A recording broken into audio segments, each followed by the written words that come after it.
What's up, everybody? I hope that George enjoys his theme song.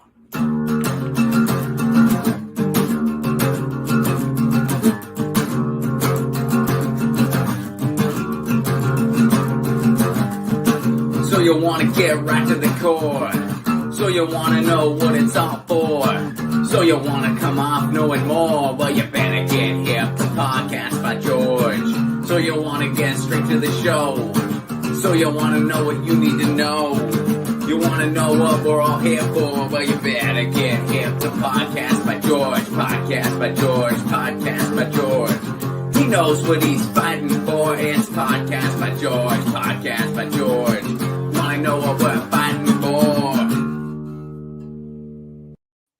Well, hello, hi, how are you? Welcome on in to another podcast by George. Thanks, as always, to the great Ron Placone for that outstanding intro done in the stylizations of Joe Strummer.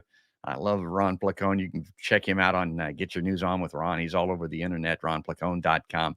A great friend, a real left-winger out there on the left coast. Ron Placone. Yeah, that's great stuff.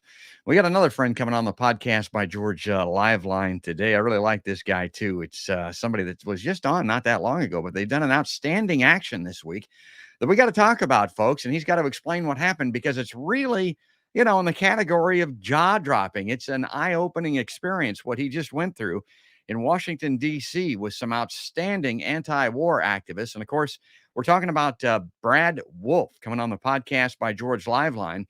We're going to be talking about the big three on the PBG, as we always do, or try to always, which is climate, war, and healthcare. And we've got to put the emphasis on the right things here. I tell everybody the reason climate's at the top of that list, it's going to get everybody if we don't do something, probably within 20 years or less. War might, if we keep screwing around and rattling the cages and banging the war drums in Ukraine and other places from a purposeful or accidental nuclear strike. And of course, healthcare is on the list because, folks, if you're dead, none of this stuff makes any difference. And that's the same with climate and with war. And you're seeing some activism now that's coming into indie media anyway. You're not seeing it much on mainstream media, but it's the kind of stuff that Brad Wolf is doing. We're going to talk about that, but also you may be catching some of these demonstrations that are taking place when politicians are appearing. And, they yelled down Mike Pompeo, that gas bag, that lying, cheating, stealing guy that is considering a run for the presidency. They shouted him down at a meeting, but also people that are supposed to be progressives, people on the left, like Bernie Sanders, who's open for plenty of criticism. He's funding this war machine. He's passing money through to the Defense Department, going to the Ukraine as an example that could be the end of us all. As I just mentioned, it's like, Bernie, what in the hell are you doing? He's on the stump appearing before college students, still talking about income equality, which led to his defeat, basically, in 2 presidential elections. And they're telling him right there, Bernie, this stuff is meaningless if the world ends, if we're the subject of a nuclear war, if we get hit, and you're making it possible by exacerbating this situation in the Middle East. Now, I'm getting a little bit of notification here that they're having trouble hooking up to Facebook. That's not good. Facebook is let's see, that's a nice place where we want to be. Oh, why is it not showing on Facebook? I was right in the middle of a rant and roll there, as a matter of fact. Well, I don't know. It says, we'll keep trying to let you know if it's resolved. Please check Facebook to ensure the stream looks okay. If it continues for a while, try creating a new broadcast or just remove the destination from the broadcast and then re-add it. Okay, we can maybe do that. Let's remove it because, I want to have on Facebook here. And folks, if you're watching on Facebook, see if you can find it here. Let me go ahead and re-add this destination. And I apologize for this. This hasn't happened very, very much. I'm not really sure if this is going to do it or not. Okay. Let's see if that comes back on. It's indicating that we're back on Facebook. All right. So, that's a good start. Let's leave that there. Let's take that graphic off the screen and click over here and bring in our good friend here, our old buddy, our old pal, Brad Wolf, who was in an action, like I said, this week. I mean, he's not just talking, he's walking. And they did some serious stuff this week out in Washington, D.C. Good morning, Brad. Greetings to Lancaster, PA. Good morning, George. Thanks for having me back. Good to be here. Yeah, thanks for coming on here. Now, I want to maybe I'll read through this very quickly to get this out of the way here, because people might be watching this and wondering what the Merchants of Death War Crimes Tribunal is all about. The Merchants of Death War Crimes Tribunal will hold accountable through testimony of witnesses, U.S. weapons manufacturers who knowingly produce and sell products which attack and kill not only combatants, but non-combatants as well. And there goes my Facebook notification. So we're just going to leave that alone. I'll go back in and repurpose this if I have to. These manufacturers may have committed crimes against humanity, as well as violated U.S. federal criminal laws. The tribunal will hear the evidence and render a verdict. To reach the largest possible audience and to maximize international participation, the testimonies of the witnesses for the tribunal will be video recorded throughout the upcoming year as investigative teams identify witnesses and elicit their testimony. Now, this will include testimonies from the victims of war, military and weapons analysts, lawyers, journalists, and moral philosophers and theologians. These recorded testimonies will then be presented to the tribunal and a worldwide audience via the internet during the weekend of November 11th, 2023. The opening session with the tribunal members will be live and live streamed. I hope to carry that, providing an opportunity to introduce each tribunal member, a review of the purpose of the tribunal, the charges at issue, and the naming of the defendants. Teams of college and university students, led by their professors and lawyers, will conduct many of the aforementioned video interviews around the world. Brad says we'll ask corporate directors of weapons manufacturers to sit for the recorded interviews. A video library of these testimonies will be assembled over the course of the next year. The video testimonies will then be reviewed by lawyers and analysts to select those that are most pertinent. Okay. So we got that out of the way. That, for anybody that's, wondering just exactly what's up with the War Crimes Tribunal, that's it. And one of the first steps in the process, Brad, was delivering these subpoenas in person. So I've got your article from Common Dreams. I'll probably read a little bit of that, but just take us through it now, beginning with your arrival in town and take us up to the actual hand delivery of these subpoenas. Yeah, so the delivery date was November 10th on Thursday. We arrived the night before, kind of assembled with Medea Benjamin, Ann Wright, Mark Colville, and then Nick Modern was there, who's one of the organizers, along with Kathy Kelly and myself, won this. And we planned our strategy out. We knew the four corporations, obviously, that we were going to serve these subpoenas to, but we weren't really sure what to expect when we arrived. Were we going to be met with security immediately, police? Were we going to be ignored? We just didn't know. So the first place we went to the morning of Thursday, the 10th, was Lockheed Martin, which has an enormous corporate headquarters in Arlington, Virginia, paid for with taxpayer dollars. And so we gathered. There were about 15 of us. I had the subpoena that we had worked on, and this was a subpoena ducis tecum, which is basically a demand for documentation. And there were 23 demands in that subpoena that we were giving to each of these corporations. And the demands are asking for documentation that evidences this corporation's complicity in the commission of war crimes, crimes against humanity, bribery, and theft. And so the idea was we were going to go into the corporate headquarters, deliver the subpoenas, ask to see a corporate representative to accept service of the subpoena. So we went to Lockheed Martin first. There were about 15 of us. We had banners and signs and wanted to keep the number small so as not to set off too much suspicion right at the beginning. Went into Lockheed Martin, through the first glass doors, into their huge lobby, into the second glass doors, which they immediately locked. I hit the buzzer. They opened the buzzer and the security kind of put her head out. And I said that, Brad Wolf, I'm here with the Merchants of Death War Crimes Tribunal. I have a subpoena ducis tecum to serve on this company. Would you send somebody down to receive it? At that point, they closed the door again, called security, and refused to talk to us. So we waited in the lobby. We kept ringing the bell to see if they would respond. And then we began to give our speeches in the lobby to employees as they passed to try to say, There's a lot of talent, there's a lot of ingenuity here, scientists, everything. And all the resources that this corporation has, perhaps you all can put it to a better use. We were very respectful. It was meant to be a very dignified and professional approach. There was no screaming or yelling or anything like that. This was a dignified approach to this, and try to talk to employees or whoever we could. Since Lockheed Martin didn't answer us, we went ahead and taped the subpoena to the glass doors of their headquarters right inside the lobby. And then police, of course, arrived and were escorting us off the property at that point. So that was the first one. Well, Lockheed Martin was the first one.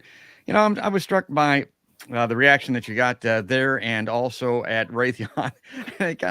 This is a weird perspective, but I was in journalism. I was doing something that I thought was good as a young man, and I had to get out of it to make a living. And I went into marketing and ended up really basically marketing and selling advertising. And it always kind of made me feel bad, because I'm like, am I really doing any good here? Is this legit? I mean, am I, a lot of people don't believe in advertising. They don't like it. And I finally felt freed basically when I retired and had an opportunity to do this podcast. That's advertising, Brad. I mean, I wasn't blowing anybody up. I mean, bombs weren't dropping from the sky because of what I'm doing. But with these employees that you're talking to, I think you could probably sense it or see it in their eyes. They knew exactly what the hell you were talking about and what you were getting at. They did indeed. And Raytheon was really interesting. When we got to Raytheon, they have this enormous building in downtown Arlington. And on the very top are these enormous letters, blood red letters, as I say, saying Raytheon. But once you go inside, there's no sign of them. They will not admit they even exist inside the headquarters. When we asked security, they said, we cannot say whether Raytheon is here. All kinds of employees were passing us by. We would ask them politely, are you an employee of Raytheon? They would not acknowledge it. When police arrived, we asked the police, is Raytheon housed in this building? They would not acknowledge it. We were there for probably an hour trying to engage them. And again, we actually, in the lobby when we were there, called their headquarters right there in Arlington to get somebody to answer, and they would not answer our phone call. And the irony of being located so closely to Arlington, and that's almost creepy. And you mentioned those. I've seen photos of the building itself, that Raytheon logo that's across the top of the building. You got to have a helicopter or a drone to see that. And I had on the screen here, let me see if I can bring this back up. This is the entryway. 1100 is all that you see there, and there's no description of what's going on inside. And then once you get in there isn't anybody admitting to what the hell was going on in there. And I don't know. Raytheon's just got a devilish ring to it. There's this, you got Lockheed Martin, you got Boeing. I mean, they do have some legit business, obviously. I don't know about Raytheon, what they do. And then what's this Atomics General or this other company that has atomic in the name? That's really weird. So General Atomics is that's a privately held corporation. Boeing, Lockheed Martin, and Raytheon obviously are public corporations, but General Atomics is owned by Neil Blue, the Blue brothers. It was started back in 1955. They are a prime contractor for drone warfare. They also make other military parts for other weapons, but what we wanted to do was pick 4 weapons manufacturers that were representative of what the U.S. war industry is. And the top 3 weapons contractors in the world are Boeing, Lockheed Martin, and Raytheon.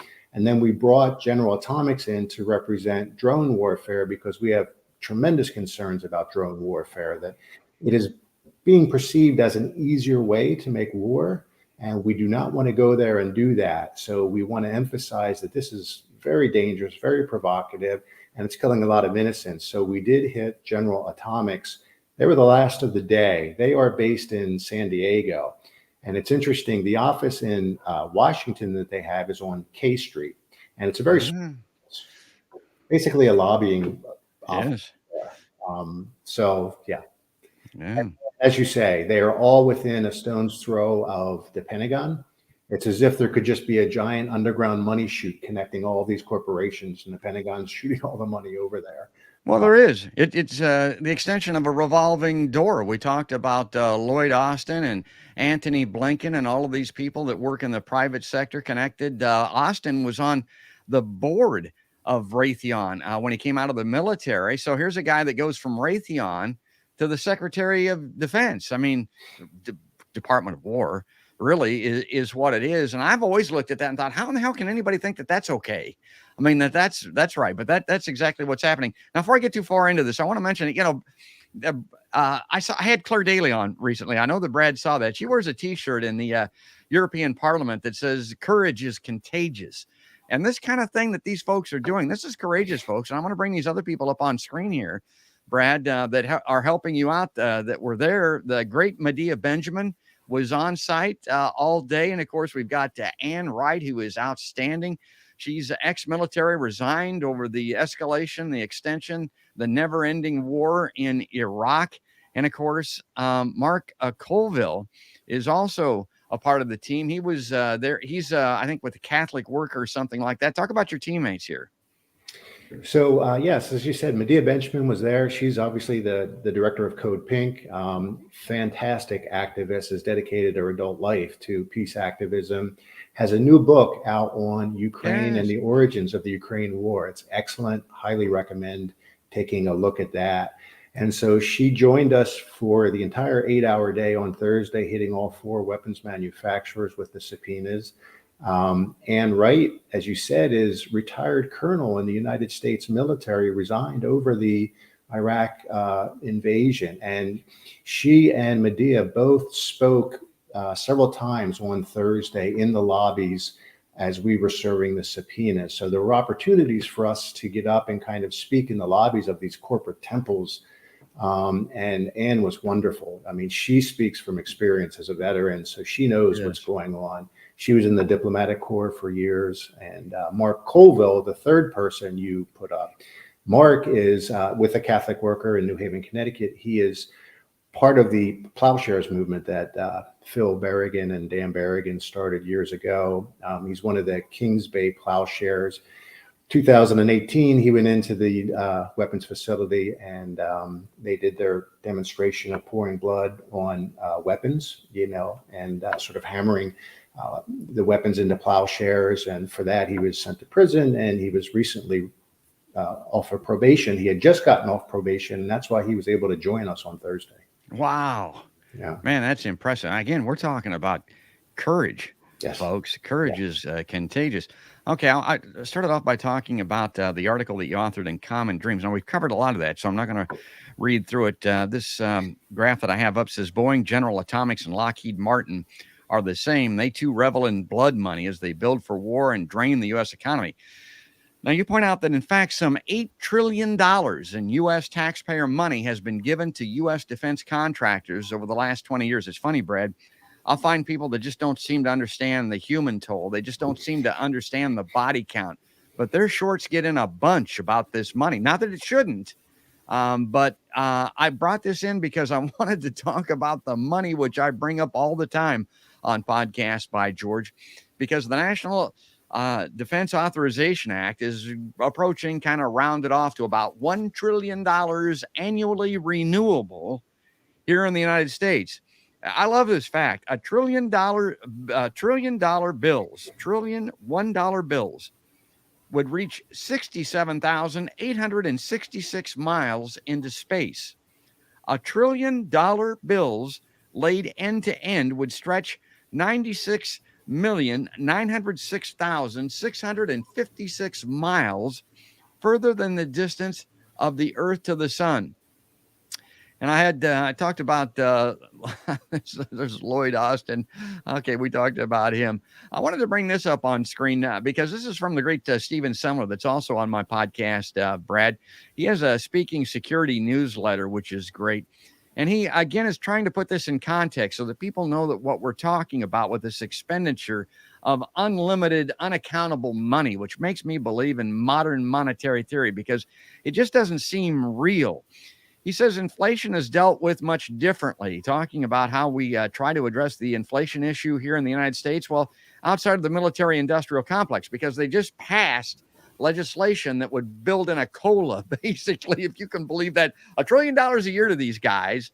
And they don't have to worry about inflation. It's going to be increased automatically to cover the cost of inflation, like Social Security or something. Unbelievable. Semler says that Democrats quickly reneged on their promise of $2,000 relief checks after the 2020 elections, shorting us $600. Remember that? Then the White House threw cold water on the idea of a fourth stimulus payment, citing the cost. Okay, they couldn't do a fourth stimulus payment because of the cost. Another round of $600 checks would be particularly helpful for folks now, not to mention for the electoral prospects of Democratic candidates. Now, that's true ongoing, but he wrote this right before the midterms. I mean, the Democrats could have jumped up and down and claimed that for themselves and improved their opportunities for election and reelection. Well, anyway, here's what Semler says. He says the cost about $13 billion less than the amount that went to just 4 military contractors in fiscal year 2020. Who are these 4? Well, here we go. It would just happen to be, Brad, Boeing, General Dynamics, Raytheon, and Lockheed Martin. Now, he's showing this in graph style so that you can get a look at it. So what he's saying here is that 147 million stimulus payments. This is benefiting and helping inflation-stricken people that don't have $400 to the next emergency. 147 million of those people could have gotten stimulus checks, but they couldn't because we couldn't afford it. But guess what we can afford? To reward just four military contractors. The second round of relief checks cost $141 billion. 4 military contractors received $154 billion. And there's any number of ways to look at this insanity. And I know that you look at it all the time, Brad, but I particularly like that one. I mean, my God, I look at that and say to myself, we've lost our minds. We really have. We have. That's appalling. You know, President Biden always said, and show me your checkbook, I'll show you what you value. Exactly. And you look at that, you can see what we value here.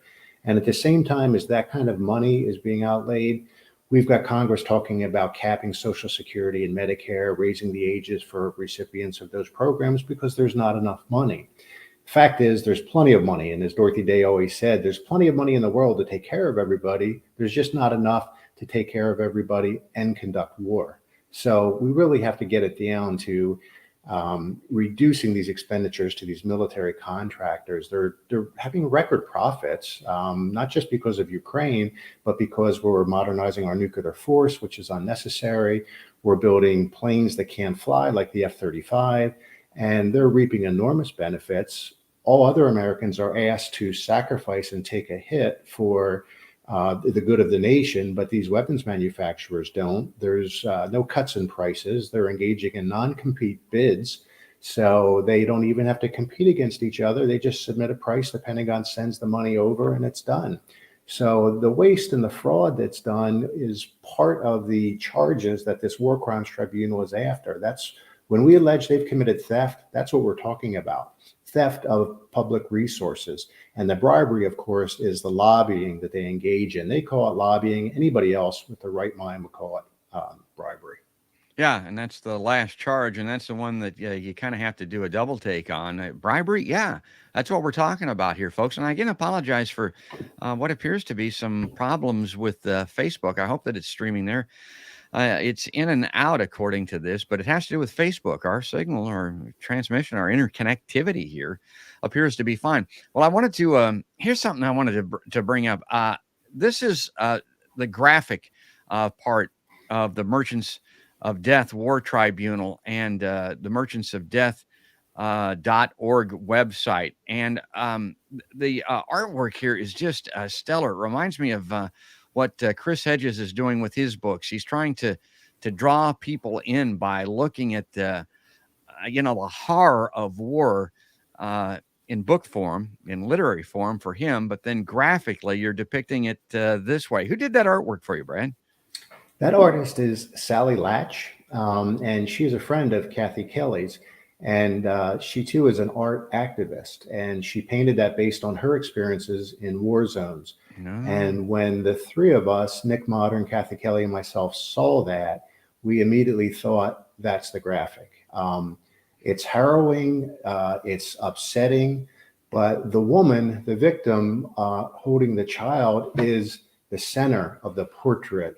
She's dominating the portrait. Her voice is crying out. So we thought it showed strength. At the same time, it showed horror, the strength of the victim. So it's, I think it captures pretty much modern warfare. A victim attempting to try to stand up and have voice in the midst of so much death. That's great. I've got the merchantsofdeath.org up on screen, the Chiron that people will see there. That's where you can go to get the latest and also to communicate, to get involved if you'd like to. If you'd like to join with these people in their efforts to make the world aware of what's going on here. One thing I wanted you to talk about beforehand, I'm glad I remembered this, Brad, because I had, now Brad's he's a lawyer, a former prosecutor, so he understands this better than most. But somebody said, well, do these subpoenas, do they have the rule of law? Are they like a summons to a court? Now, it's a summons, it's a subpoena to the war tribunal. But what's the difference between the subpoena that you're using and the subpoena that you might have been used to as a prosecutor, Brad? So this tribunal is a public tribunal, and so we're going to try these corporations in the court of public opinion. So it does not have the force of law, but it has the force of the public wanting to know how their tax dollars are being spent. And it's similar to the Bertrand Russell Tribunal of '66 and the Iraq Tribunal of 2005, that were public tribunals attempting to put the American government on trial. Those tribunals did not have the force of law, but they raised public awareness. And so we are saying, in the interest of public awareness, you four corporations who receive your revenue from taxpayers should come forward and testify. We invited them yesterday as we spoke to them numerous times. Please, you're invited to come forward and testify. If you think this is unfair, if the accusation is incorrect, rebut it. So it does not have the force of law, but we think it has a greater force. It has a moral force. This is a moral indictment of these individuals, and that's why we're moving forward on it. I did want to mention one thing about one of the companies that we went to yesterday that was interesting. Yeah. So when we went to Boeing, they have a huge complex in Arlington. It's actually called Boeing Fields. They've got baseball fields and all these things that they try to do to make themselves seem as if they're contributing to the community. And when we went into their enormous lobby, we talked to the security guards there. We encouraged them to band together with other employees of Boeing and form a peace union to try to encourage Boeing to change and convert all of its resources to more peaceful issues, such as climate catastrophe and things of that nature. Well, eventually, there we are in the lobby. Eventually, the director of communications came down to receive the subpoena, which was nice. That's the only time that happened out of the four. And he was very polite. He was very respectful.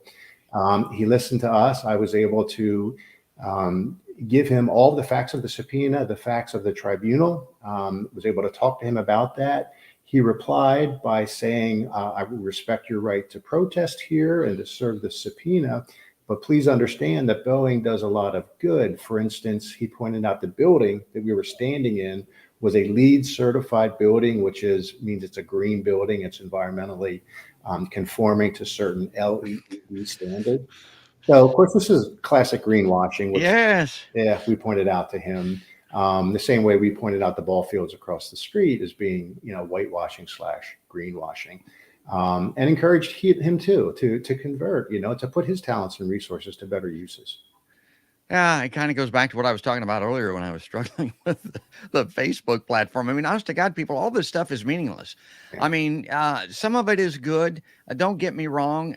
Bernie standing there railing about income inequality is good. But if we're all blown up, if the planet is in a nuclear winter because of a nuclear strike that's spawned out of the Ukraine, for God's sake, this stuff doesn't make any difference. And we're making it more likely by pumping in all of these weapons into Ukraine and by pushing Vladimir Putin into a corner.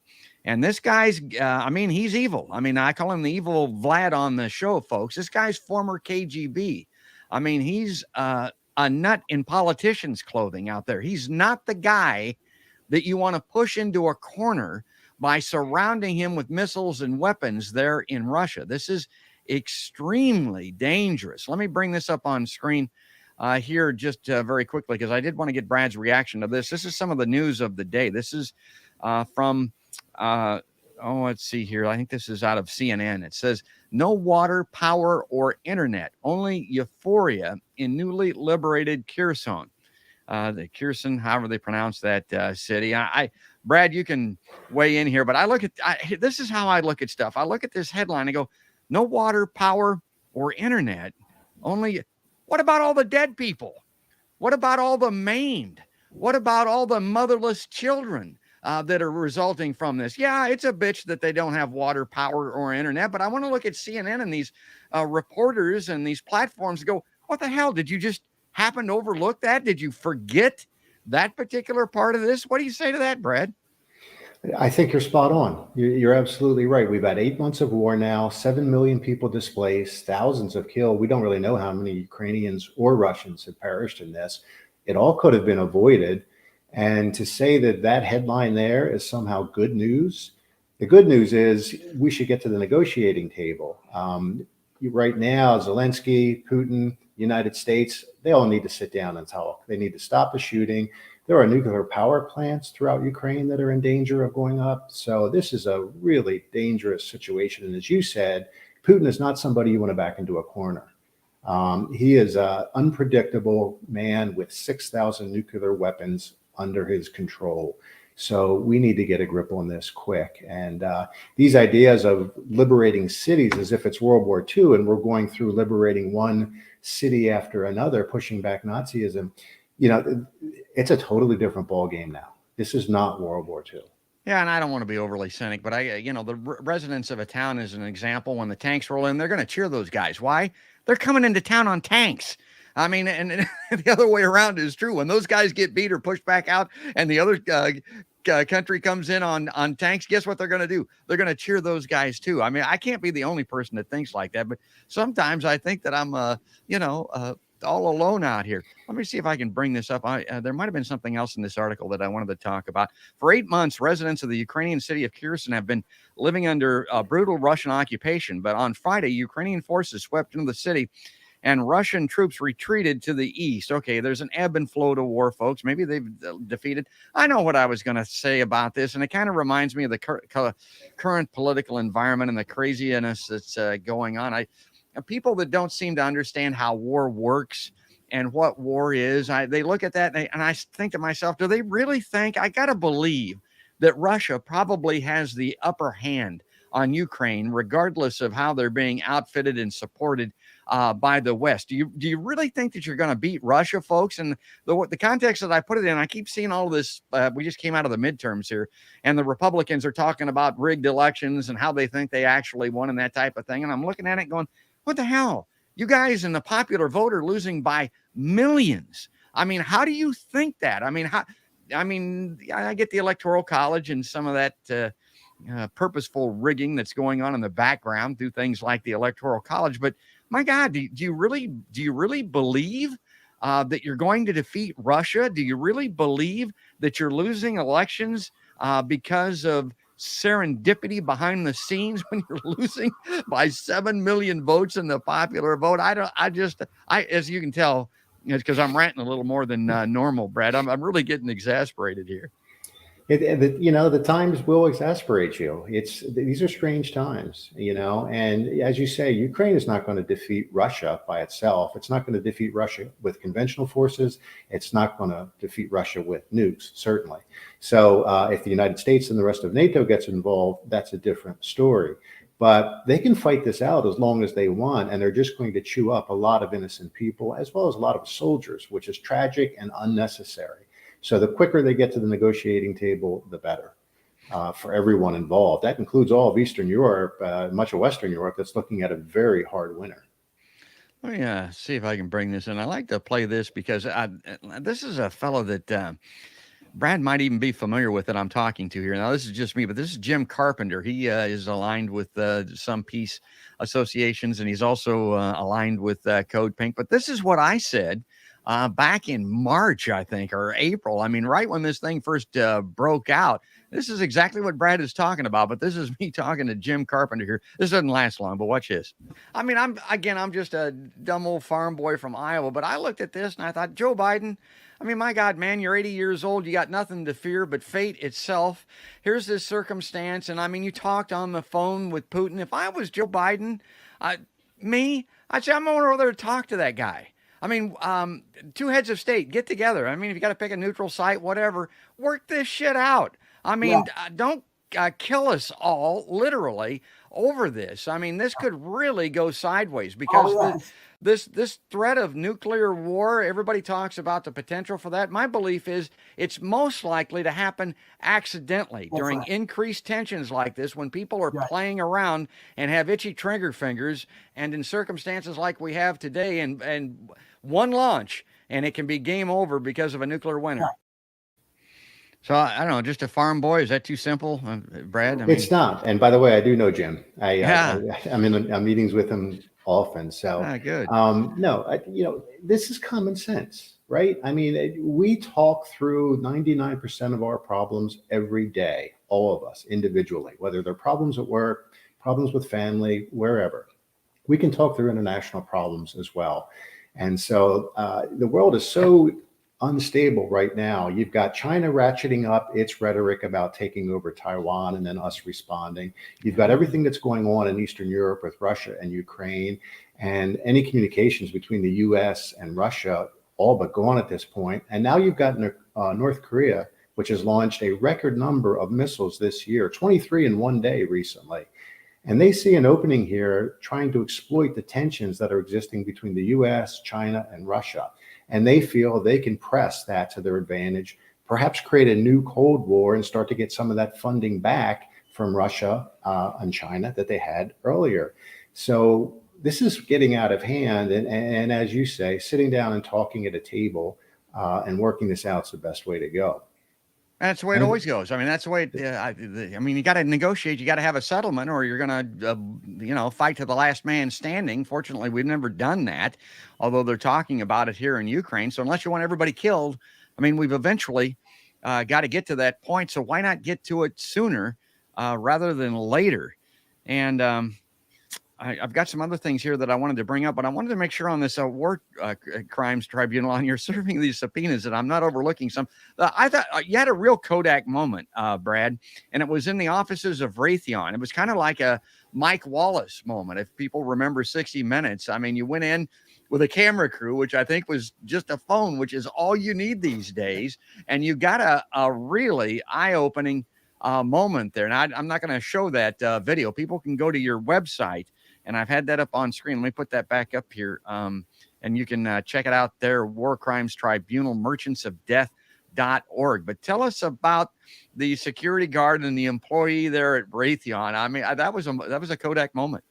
And actually, that was at General Atomics.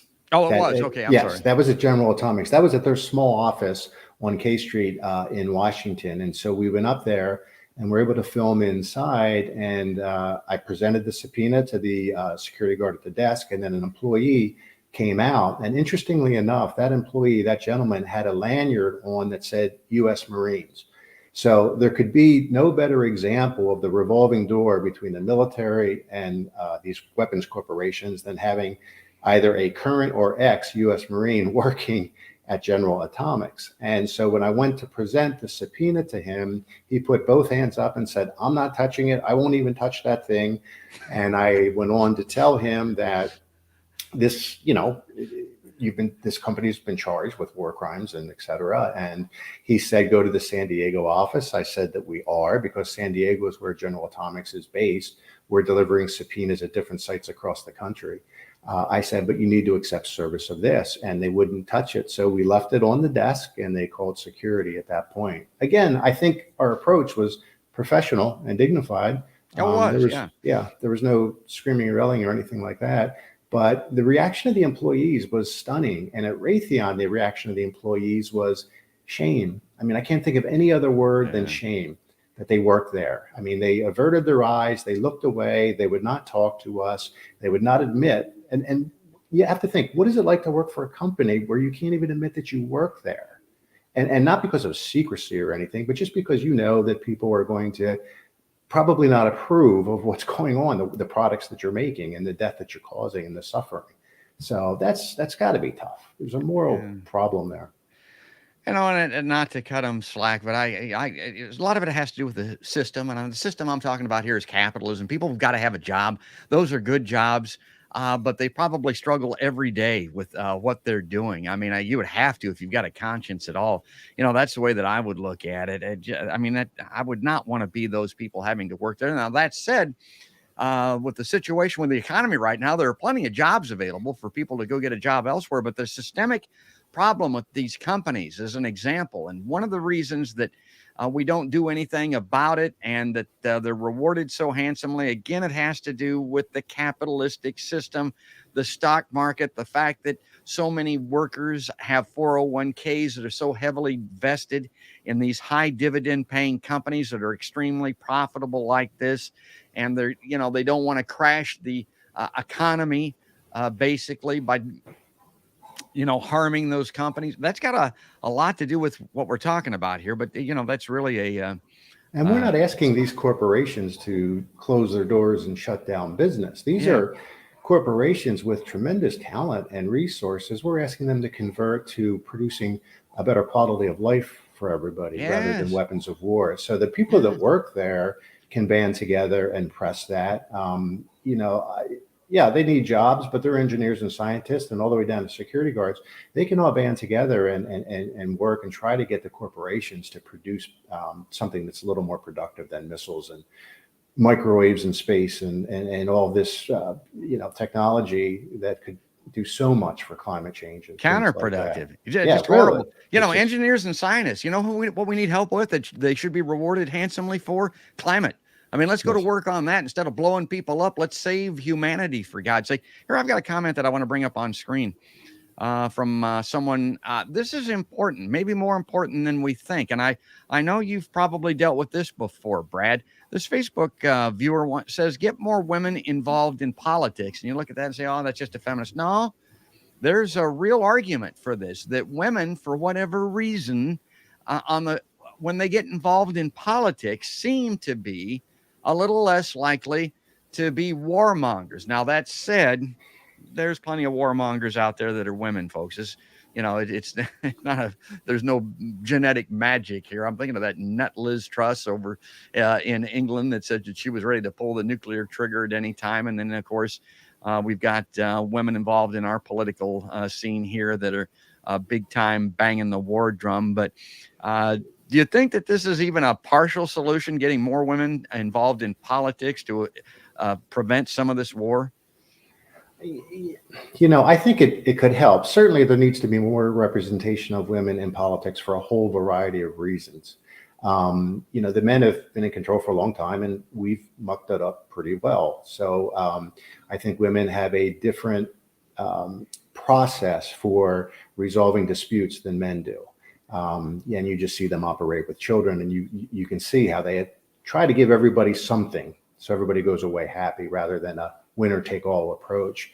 The problem, though, I think with the issue of war is not so much gender, but it's the system. I mean, if women get in and they're elected to office, they're going to be subjected to the same lobbying pressures and money as men when it comes to these corporations. So they may be less bellicose or perhaps less violent in nature or something along those lines, but the pressure that is going to be brought to bear on any elected official, Democrat, Republican, man, woman, is enormous from these corporations. They have a lot of money, and they will run you out of office if you disagree with them. Yeah, thinking about the warmongers that are out there that are women, like Victoria Nuland, other people in our in our current government. And I tell people all the time, being a feminist does not make you a left winger, does not make you a progressive. Just being a feminist, you can bang that war drum and be a feminist. Just being anti-climate destruction does not make you a progressive in and of itself. You can go right on down the list. Being anti-racism, that doesn't make you a progressive or a left winger. If you're, again, clamoring for war, it has to be all of these things collectively. More than that, you have to be opposed to these things all of the time, every time. And it goes to journalism and the First Amendment and Julian Assange, which I talk about on my show. All of these things. You can't just pick what identifies with you personally the most and say, well, there you go, I'm a progressive. Well, not if you're doing these other things. That's as succinctly as I can put it, and I'm one to use too many words, but that is a little bit of a little rant there. Let me bring this up on screen here before we lose Brad. And this kind of goes hand in hand with what I've been talking about. This is the big news of the day. Democrats will continue to control the Senate following the 2022 midterm elections after Nevada Senator Catherine Cortez Masto on Saturday was projected by CBS News to win a tight re-election race against Republican Adam Laxalt. Her victory gives Democrats 50 seats in the 118th Congress. Vice President Kamala Harris' tie-breaking vote, should it be needed, gives them the majority, regardless of the outcome of the Georgia runoff election in December between Warnock and Republican challenger Herschel Walker. The election is a great win for the American people, Senate Majority Leader Chuck Schumer said in a briefing late Saturday night. With the races now called in Arizona and Nevada, the Schumer says, Democrats will have a majority in the Senate, and I will once again be the majority leader. Whoopee. I looked at that. My God. Did he say that with a straight face? This has to do with the horse race, with the gamesmanship of politics here in America. I look at that and I think, okay, now that the Democrats have retained control of the Senate, does that mean that we're finally going to be safe from being destroyed from the effects of climate, war, and healthcare? Not so much. Here's the context that I put it in, Brad. We've got these big football games. I mean, college football is huge here in Iowa, just like it is in other places. And people carry on and spend thousands of dollars supporting the team. And God, people die and give their money to the university sports programs and all that type of thing. And I look at them and say, well, you know what happens if Iowa beats Iowa State this weekend? They'll go, no. I say, nothing. I mean, nothing will change. And when I look at this election and this razor thin majority and all that type of thing, it just to me is borderline meaningless. It really is. And as you've mentioned, I'm in Pennsylvania. And so this was one of the most closely watched Senate races in the country with Dr. Oz against John Fetterman. And the amount of money that was spent on this race was record breaking. It was extraordinary. And I don't expect much to change in the way of the issues of war and peace with the Democrats maintaining control or having control of the White House. So as you say, it's, perhaps on domestic issues, there will be some minor changes, but I don't expect to see bold changes on climate. I certainly don't expect to see bold changes on the issues of war and peace and militarism. That person that won, Laxalt, in Nevada, who lost, his father and grandfather were senators. Paul Laxalt, if you remember, worked for Ronald Reagan. And so I'm guessing American voters rejected Republicans for a variety of reasons, whether it's abortion, extremism, Christian fascism, all these different reasons. But I don't think war and peace had anything to do with it, unfortunately. I don't think anybody was voting in this election because they were really concerned about the culture of militarism in which we live. And that's what we have to change. That's what we have to bring to bear. A thing here that I wanted to talk about, and we've got a little bit of time here with Brad. This is a film clip that I wanted to play, and it has to do with what we talked about earlier. Antony Blinken, at the levers of power in U.S. government. He's the Secretary of State. This guy's joined at the hip with Biden. Lloyd Austin, who I've had his picture up on screen earlier, the Secretary of Defense, coming straight through the revolving door, the laundromat from Raytheon. Jake Sullivan, that spooked with CIA, that is with the NSA. Let me I'm gonna just talking about Blinken. I want to play this clip, and it's only about a minute or so. Brad and I will come right back. This is the great Abby Martin from her documentary and the Empire Files. Brad may have seen this in the past, but watch this. This kind of sums up what we're talking about here with these guys, again, to our Facebook commenter that we had earlier, that are controlling this war machine in Washington. Here's Abby. Blinken served as Deputy Secretary of State under Obama, where he was a hardline advocate of the war in Libya and tried to push Obama into launching the same type of an all-out war against Syria. Although Biden campaigned on ending U.S. support for the war in Yemen, Blinken sped up weapons shipments to Saudi Arabia for his old boss. But the biggest indicator of his vision, one that's been totally ignored, is that Blinken was also Biden's closest foreign policy advisor when Biden championed and voted for the invasion of Iraq, a criminal decision that haunts Biden to this day. Pretty much any politician who championed the Iraq war in those years has no credibility on foreign policy today, and all of them must issue apologies and retractions.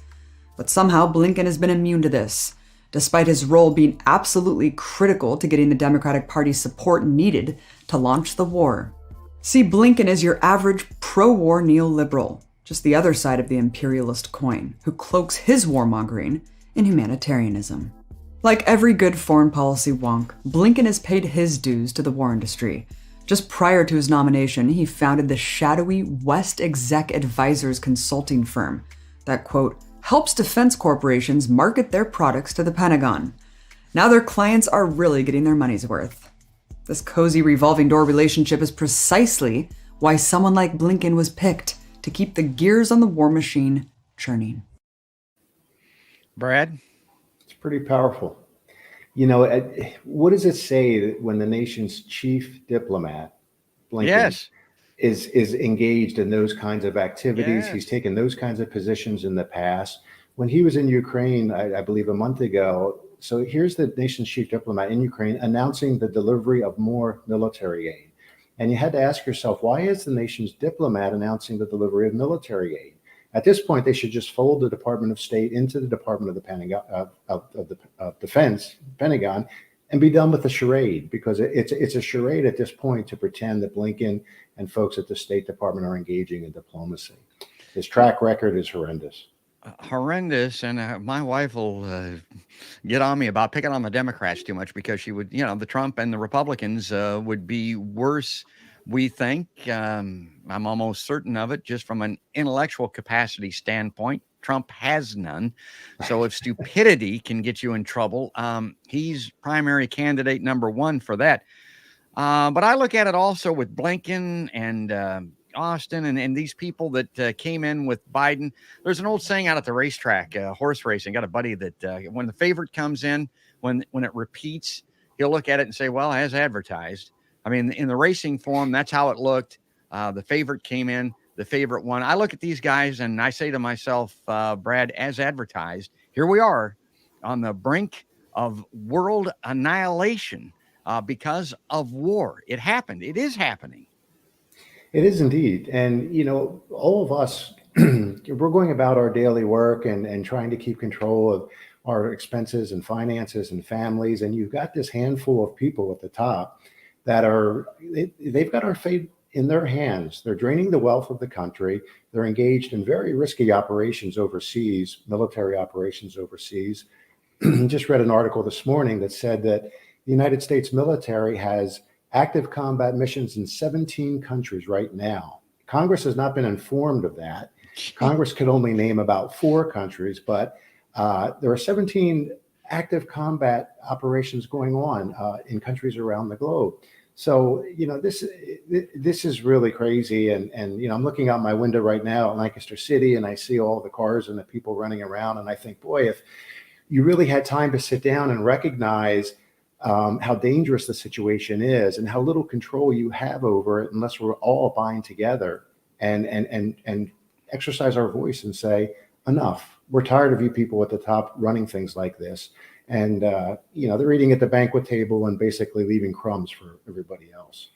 Yeah, and we're running out of time here. I wanted to, I've got a friend of mine, Mary Knox, friend of podcast by George. She's an admin on several pages, groups on Facebook, and she's doing what she can. She's a comrade in arms for you and everybody on the peace movement, Brad, and I wanted to bring her comment up on screen here and see if you could reply to that. She says, it seemed for a short time that Biden was caving to public pressure to try to negotiate with Putin and Zelensky to find a peaceful solution just recently. Perhaps it was just a bit of pre-election concession, a little politicking there, but Putin said he's not interested. We'll just have to keep up the pressure. Now, I don't know. I guess I would have to look at the comment there from Putin as to why he's not interested. I do know that Putin was interested in talking to Zelensky and getting this resolved way back in March or April in the United States. And Boris Johnson kind of swept into Zelensky's office there and discouraged him from negotiating a peace settlement. But what do you say about Mary's comment there? Yeah, I question the last part of it. Putin's not interested. I saw recently that Putin said he is interested in talking to Zelensky. Zelensky agreed with conditions that were basically non-negotiable conditions. It was a complete withdrawal of Russia from all territories. It was trying them as war crimes and reparations and things that were designed to prevent any kind of discussion from happening. So whether Biden is really interested in negotiating with Putin or putting pressure on Zelensky to negotiate with Putin is going to have to come from pressure from the voters, from the people. They're going to really have to put forward their voice. And I do think that and the allies are starting to feel some pressure in the amount of aid that we are giving Ukraine. Western Europe's going to feel it in energy, and we're going to feel it in dollars soon. And, I always emphasize to people who talk about, well, peace activists, what can you really do? Well, we can do everything. We've got the power, the numbers. So the government has the power that we cede to it. Once we withdraw that power and say, we're not going to go there with you anymore, they have no option but to agree with us. So the power is in the numbers. The numbers of people out there need to be made aware of what's happening, and then we can make some headway on this. Well, we're just out of time here. We're coming around again to the top of the hour. I apologize for whatever connectivity issue that we had with Facebook early on. So anybody that's watching this on Facebook, if you could share this out and get people a look at it that way, it'd be great. Because I don't know if it was actually on Facebook when we first started. It appears to be now. Of course, YouTube might be the primary platform for the worldwide distribution of podcasts by George. And of course, we'll have rebroadcasts, repurposing of this in audio right after we get off of the air. But I wanted to make sure that I gave you the last word here with the warcrimestribunal.org. Brad, one thing that people need to be aware of, this is going to take a year. You're going to be working on this. This delivery of the subpoenas was an early step, but there's much more to come here. Correct. So over the course of the next year, we're going to be having other actions like subpoena deliveries in order to keep public attention focused on this, but also beginning to collect testimonies. So we've interviewed military analysts such as Christian Sorensen, Dr. Kelly Denton-Borhaug. I interviewed Cornel West last week. I've got Melvin Goodman coming up, who's an ex-CIA analyst. But we're also doing video recorded testimonies of victims of these attacks. And so this is all going to be the evidence that will be gathered over the course of the next year and put forward to the tribunal next November 2023 in a worldwide streamed event. It'll be in a public forum. The tribunal members will be there, and they will render a verdict on the evidence. And again, we are inviting representatives from these corporations to come and defend themselves and say what they feel is appropriate. But I would encourage everybody, keep a lookout on merchantsofdeath.org. We'll have actions, ways to get involved. The subpoena that we actually delivered is on that website. You can take a look and see what it is we're asking for. Yeah, and I was going to bring that up on screen maybe next time Okay. and go through that. It's, and it's a legal format, but you can understand it. I mean, we're not talking legalese here. It's and of course, this Brad knows all about doing these things. So we'll take a look maybe at that subpoena next time around. But we're running out of time here. We're out of time, I guess. I should bid Brad adieu. Brad, thanks again for coming on this podcast by George Live Line. Thank you so much, George. You're doing great work. Keep it up. I appreciate it, pal. Thanks a lot. And folks, if you like a podcast by George, if you like seeing people like Brad Wolf, if you like hearing the peace drum tapped a little bit as opposed to the war drum, which is deafening, subscribe to Podcast by George. Go to podcastbygeorge.com. Look at all the platforms there. There's a little bitty icons and badges. And click on it. It'll take you right there. You can go to YouTube or Facebook, and it'll be right where you can subscribe or like us and follow us. You can also sign up for the audio-only versions on Spotify, the iHeartRadio app, iTunes, of course, places like Deezer and Stitcher. All of those places are at podcastbygeorge.com. But that is going to do it. That's going to wrap it up. That's all there is. And there ain't no more. That's another podcast by George.